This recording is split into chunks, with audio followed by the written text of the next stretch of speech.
नमस्कार, आप लोग देख रहे हैं जेके न्यूज़ 7 और मैं हूं आदित्य राजपूत। आज हमारे साथ बात करने के लिए मौजूद हैं जम्मू म्यूनसिपल कॉर्पोरेशन के कमिश्नर। इनसे हम बात करेंगे और कई टॉपिक्स को लेकर जो है इनके पास हम पहुंचे हैं, इनसे हम बात करेंगे। सर, जिस तरह से बात की जाए तो बाईसाइकिल प्रोजेक्ट जो है वो जम्मू में लाया गया था, किस तरह का रिस्पॉन्स जो है वो लोगों का आ रहा है? और अगर बात की जाए सिटी एरिया की, लाइक मुबारक मंडी या फिर कच्ची छोनी वाली साइड की, वहाँ पर जो है स्टैंडिंग चढ़ाई है वहाँ पर, तो वहाँ पर लोग जो है वो ज़्यादा पसंद नहीं कर पा रहे हैं, तो किस तरह का रिस्पॉन्स आ रहा है?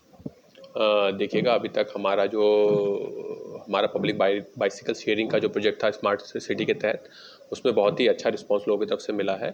और इसमें बड़े नंबर में लोगों ने हमारी जो बाइसिकल्स यूज़ की हैं।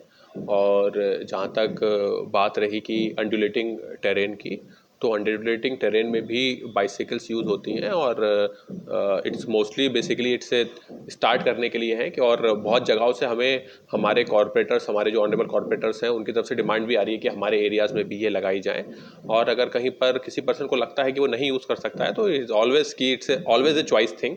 इसमें कोई कंपल्शन नहीं है। और इसके अलावा इसमें हमारी जो टोटल जो प्रोजेक्ट है, क्योंकि अभी हमारा ये चल रहा है, इसमें कुछ हमारी बैटरी असिस्टेड बाइक भी होंगी, जो कि अभी हमारी आनी है। सो इस टाइप के एरिया में अगर कोई पर्सन यूज़ करना चाहे तो उस टाइप की बाइक्स भी यूज़ कर सकता है। सर, और कितने नए प्रोजेक्ट जो आ रहे हैं कि जम्मू को स्मार्ट बनाने के लिए, और कितने प्रोजेक्ट जो हैं वो पेंडिंग में हैं अभी? देखिएगा, हमारे टोटल 132 के करीब हमारे जो टोटल प्रोजेक्ट हैं हमारे जम्मू स्मार्ट सिटी लिमिटेड के तहत, जिसमें कुछ हमारे कन्वर्जेंस में है, कुछ हमारे दूसरे डिपार्टमेंट के प्रोजेक्ट हैं और कुछ हमारे जम्मू स्मार्ट सिटी लिमिटेड के तहत ही जो होली फंडेड प्रोजेक्ट भी हैं। सो इसमें हमारे काफ़ी सारे प्रोजेक्ट जो कि आपने देखा होगा जो कंप्लीट हो चुके हैं। लेकिन इसके अलावा हमारा integrated command and control centre, जो कि हमारा अभी जीएमसी की बिल्डिंग में ही यहाँ पर फर्स्ट फ्लोर पर उसका काम चल रहा है। इसी तरीके से इंटीग्रेटेड ट्रैफिक मैनेजमेंट सिस्टम, जिसका काम इस समय चल रहा है। और तभी रिवर फ्रंट का काम आप देखेंगे वो चल रहा है। और जीआईएस मैपिंग का काम हमारा जो है वो स्टार्ट हो चुका है, जिसमें हम सारी प्रॉपर्टी, सारी लेन, सारी ड्रेन्स, हर एक को मैप करेंगे। सो डिफरेंट हमारे project Jammu smart city limited के तहत आज की डेट में चल रहे हैं। तभी प्रोजेक्ट की आपने बात की, तो कब तक जो है वो हैंड ओवर कर दिया जाएगा लोगों को? देखिएगा, हमारा तभी रिवर फ्रंट का जो फर्स्ट फेज़ का काम है, इसमें जो हमारा डायाफ्राम वॉल और जो हमें जो घाट बनाना है, ये काम हमारा नेक्स्ट ईयर तक हमारा कंप्लीट हो जाएगा। सर, जम्मू म्यूनसिपल कॉर्पोरेशन की तरफ से काम जो है काफ़ी अच्छा किया जा रहा है जम्मू को स्मार्ट सिटी बनाने के लिए, लेकिन देखा जाता है कि जब म्यूनसिपलिटी की तरफ से जो है एनक्रोचमेंट ड्राइव चलाई जाती है, जिस तरह से फुटपाथ पे लोग नहीं चलते हैं, रेडी फड़ी जो है वो लगती है, जब ड्राइव चलती है तब उनको जो है हटा दिया जाता है, लेकिन फिर कुछ दिनों के बाद देखते हैं तो फिर वहीं पर जो है रेडी लगी होती हैं। क्या कहना चाहिए? देखिएगा, ये एक कंटिन्यूस एफर्ट होता है, जिसमें हमारा जो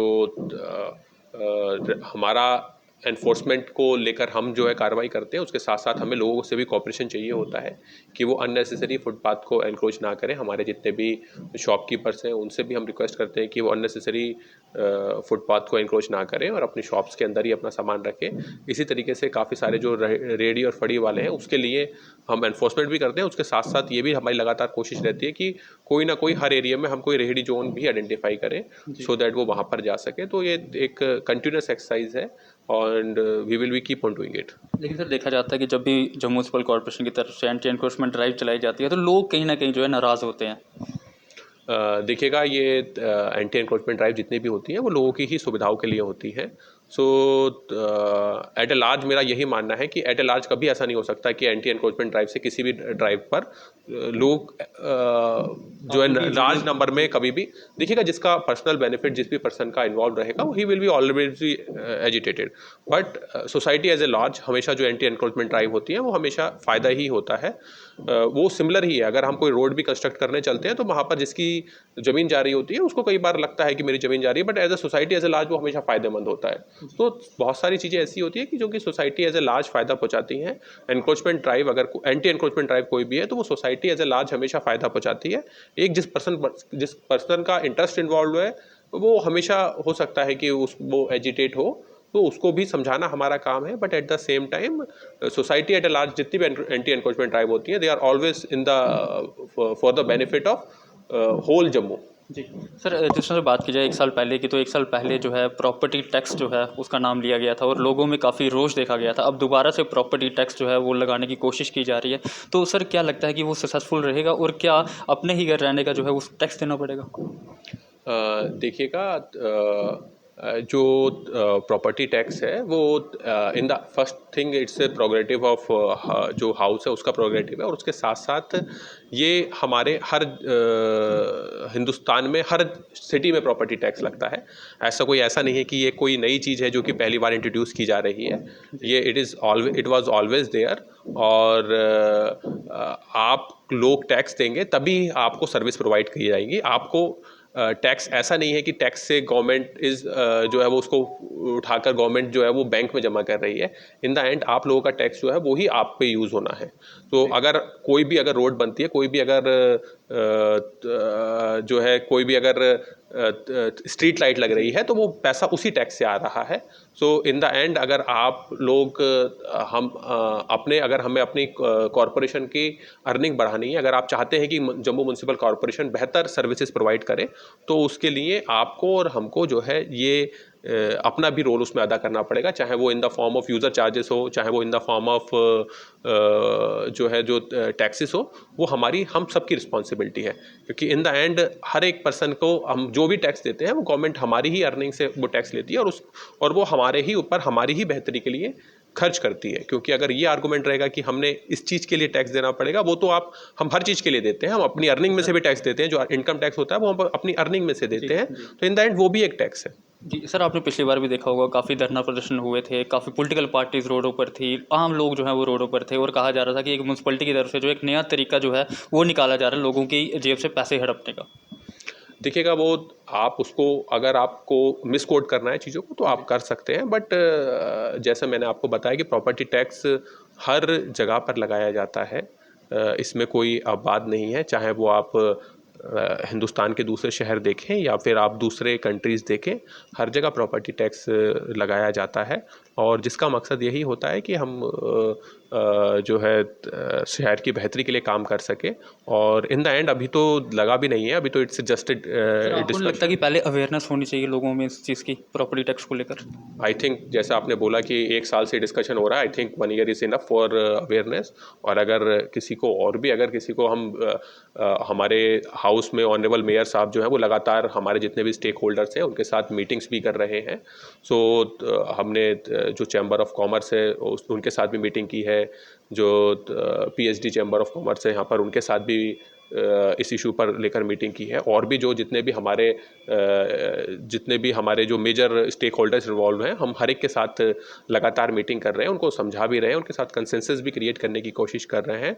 but in the end it's मतलब जो भी डिसीज़न हमारा हाउस लेगा, मेरा पूरा विश्वास है कि वो पूरे सब लोगों को विश्वास में ही लेगा। But at the same time हमें जो है इसको एज ए नेगेटिव नहीं ट्रीट करना चाहिए, क्योंकि ये कोई ऐसी एलियन चीज़ नहीं है जो कि पहली बार कहीं पर लग रही है। ये हिंदुस्तान के हर शहर में लगता है। मैं भी एक शहर का रहने वाला हूँ, हम भी वहाँ पर प्रॉपर्टी टैक्स पे करते हैं। तो ऐसा कोई नहीं है कि इसमें कि मेरे ऊपर कोई एडिड बर्डन पड़ गया ऐसा कि जिसके वजह से मैं अपना घर नहीं चला पा रहा हूँ। ऐसा नहीं होता है, क्योंकि इट्स ए नॉमिनल अमाउंट। जो लगता भी है वो बहुत नॉमिनल अमाउंट होता है। सो ऐसा नहीं है कि ये कोई बहुत बड़ा कोई बर्डन होता है। ये आप किसी भी चीज़ के लिए बोल सकते हैं, लेकिन उसमें जैसे कि पहले हम जम्मू में यूज़र चार्ज नहीं ले रहे थे, अब हम आज की डेट में यूज़र चार्ज ले रहे हैं। वो केवल 100 रुपये ही है एक घर से। तो अब आप उस 100 रुपये को आप उसको एडिड बर्डन भी बोल सकते हैं, but at the same time उस 100 रुपये के एवज में हम आपको डोर टू डोर जो है हम कलेक्शन सर्विस प्रोवाइड करा रहे हैं, जो हम गार्बेज कलेक्शन आपके घर से कर रहे हैं। लोग अप्रिशिएट भी कर रहे हैं। हाँ, so it's same is with the property tax. शुरू में हो सकता है कि थोड़ा सा लोगों में रेजिस्टेंस हो, क्योंकि लोगों को ये लगता है कि पता नहीं कितना टैक्स लगने वाला है। But at the same time generally जो छोटा घर होता है उसमें बहुत ज़्यादा टैक्स लगता नहीं है, वो बहुत नॉमिनल अमाउंट ही होता है। तो जो छोटे घर होते हैं उन पर तो 1,000-1,500 रुपये साल से भी ऊपर टैक्स नहीं लगता है। जनरली जो रेट्स रहते हैं वो इसी रेंज में रहते हैं। सो वो इन द एंड वो 100 रुपये पर मंथ या 150 रुपये पर मंथ ही हो रहा होता है। जिसका बड़ा घर है तो जाहिर सी बात है, अगर मैं ही अगर पर्सनली बात करूँ, अगर मेरे ऊपर ज़्यादा भी टैक्स लगे तो ऐसा नहीं है कि मेरे ऊपर अगर 5,000 रुपये साल का या 10,000 रुपये साल का टैक्स पड़ गया तो मुझे कोई परेशानी होगी। But at the same time जो नॉमिनल छोटे घर होते हैं उन पर टैक्स रेट हमेशा कम ही रहते हैं। तो इट्स अभी जो है we are in a discussion phase, but at the same time मैं एक्सपेक्ट करता हूँ कि हमारी जो प्रेस मीडिया और हमारे जितने भी स्टेक होल्डर हैं इसको एक राइट पर्सपेक्टिव में इसको लोगों के सामने रखें, रादर दैन हम इस इंफॉर्मेशन लोगों के बीच में जनरेट करें कि हम जो है सरकार का एक नया तरीका है लोगों को लूटने का, क्योंकि ऐसा कुछ भी नहीं है। It's a tax for better services जिससे हम प्रोवाइड कर सकें। अदरवाइज हमारी जम्मू म्यूनसिपल कॉरपोरेशन की अर्निंग्स बहुत लिमिटेड हैं, जिसमें हम आपको वो सर्विस नहीं प्रोवाइड कर सकते जो कि दूसरे शहर प्रोवाइड कर रहे हैं। पिछले दिनों हमारे यहाँ पर विजयवाड़ा म्यूनसिपल कॉरपोरेशन का एक डेलीगेशन विजिट करने आया था। सो उनकी प्रॉपर्टी टैक्स की अर्निंग जो थी वो करीब 1600 करोड़ रुपए थी, जो उन्होंने हमें बताया कि 1600 करोड़ रुपए उनकी प्रॉपर्टी टैक्स की अर्निंग थी, और उसकी वजह से वो हमसे बहुत बेहतर सर्विस प्रोवाइड कर रहे हैं। स्वच्छता के मामले में विजयवाड़ा म्यूनसिपल कॉरपोरेशन वो नंबर 3 पर पिछले सर्वे में आई थी। तो अगर हम खुद को भी नंबर 3 पर देखना चाहते हैं तो हमें उसके लिए रिसोर्सेज चाहिए। सो या तो हम जो है अगर हम टैक्सेस नहीं देंगे या फिर हम अगर अपने रिसोर्सेज नहीं बढ़ाएंगे, इन द एंड अगर हम म्यूनसिपल कॉरपोरेशन अपने रिसोर्सेज नहीं बढ़ाएगा तो हम आपको वो फैसिलिटी कभी भी प्रोवाइड नहीं कर पाएंगे। ठीक है कि in the start we are not saying कि हम, क्योंकि छोटी म्यूनसिपल कॉरपोरेशन है, हम इतना ज़्यादा रेवेन्यू नहीं जनरेट कर सकते, but we should start from somewhere जिससे हम कुछ रेवेन्यू जनरेट करें और हम आपको बेहतर म्यूनसिपल सर्विसेज दे पाएँ, चाहे वो स्वच्छता के मामले में हो या फिर वो लेन एंड ड्रेन्स के मामले में हो, चाहे वो लाइटिंग के मामले में हो। सो अगर हमें बेहतर सुविधाएं चाहिए तो हमें उसके लिए मैं जम्मू वासियों से ये रिक्वेस्ट करूँगा कि उसके लिए वो हमारे साथ हमारे अर्निंग्स को बढ़ाने में भी हमारा सहयोग करें। सर एक आखिरी सवाल रहेगा, लोगों का ये सवाल है कि म्यूनसिपलिटी काम तो कर रही है, वो दिख रहा है शहरों में, गलियों में, हर जगह दिख रहा है, लेकिन जब बारिश आती है तो कहीं ना कहीं म्यूनसिपलिटी की जो काम किया होता है वो कहीं ना कहीं पानी के साथ ही बह जाता है। देखिएगा, इसके लिए भी मैं बोलूँगा इसके लिए आप और हम दोनों ही जिम्मेदार हैं, क्योंकि बहुत सारी जगहों पर हम लोगों ने ही बारिश का पानी, देखिएगा पानी ने कहीं ना कहीं से निकलना है। उसमें हमारे लोगों की तरफ से भी बहुत ज़्यादा इंक्रोचमेंट वाटर बॉडीज़ की तरफ से हुए हैं। वी आर ट्राइंग कि हम उसको भी किस तरीके से वाटर बॉडीज़ के इंक्रोचमेंट को भी हटा सकें और उसके साथ साथ अपने नालों को भी किस तरह से साफ़ रख सकें। पिछले साल हमारे हाउस ने डिसीजन लिया और उसके बाद अब पहले हम बरसात के दौरान ही केवल ड्रेन क्लीनिंग किया करते थे, पर इस साल थ्रू आउट ईयर हमारी ड्रेन क्लीनिंग हुई है। हमने कुछ नई मशीनरी भी ड्रेन क्लीनिंग के लिए खरीदी और हम और भी कुछ मशीनरी ड्रेन क्लीनिंग के लिए खरीदने आगे भी जा रहे हैं।